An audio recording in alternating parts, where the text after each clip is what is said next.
I've obviously done a lot of self-reflection in my years, and I fortunately was judged very poorly very early on in my life. You know, I'm very open in saying I lived on the streets for a while. I didn't feel loved at all in my home environment. And that's actually been a really big blessing for me. And it's actually turned out into my benefit, because no one ever really felt I was going to amount to anything. I think at school I was voted most likely to go to jail kind of thing. Like I was a rebel. I was not behaving in line with society's perfect student at all. And so no one ever thought I was going to amount to anything. And because of that, I then gave myself permission at a very young age, without knowing it, what do I want to do? What do I want to do in this moment? What do I want to do in this day? What do I want to say? What do I want to feel? Because I never actually had anybody's expectations on me.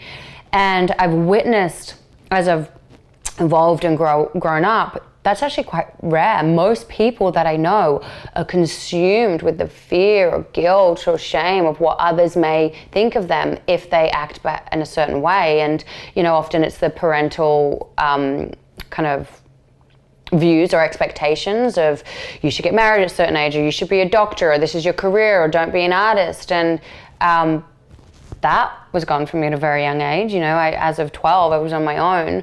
And everyone in my peer group, like school, thought I was not going to amount to anything at all.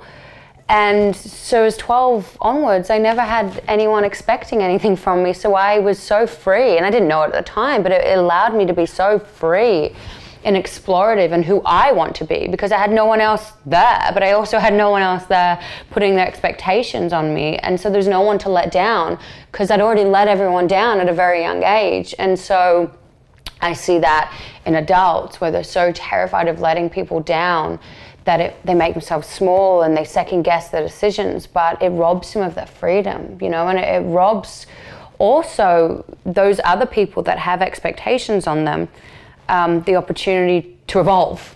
You know, if you're expecting someone to behave in a particular way and they actually honor their truth and behave in a different way and become an artist, or, you know, marry someone that's maybe out of the sector, then that person who has the expectations has to look at themselves and go, well, is that fair of me to put that on someone else? And so there's beauty, as long as you're a good person and good subjective, but as long as you're attempting to do right by the world or yourself, because that will obviously end up doing right for the world in and of itself, then there's only, I believe, there's only beauty, there's only freedom, there's only goodness and purity that can come from just doing what you want.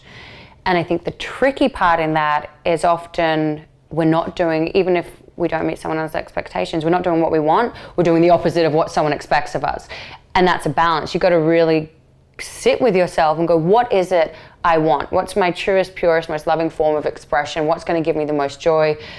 Not what did they want, I'm going to do different, or what did they want, I've got to do that. Because they're both at pretty questionable ends of the spectrum in terms of honoring what's good for you.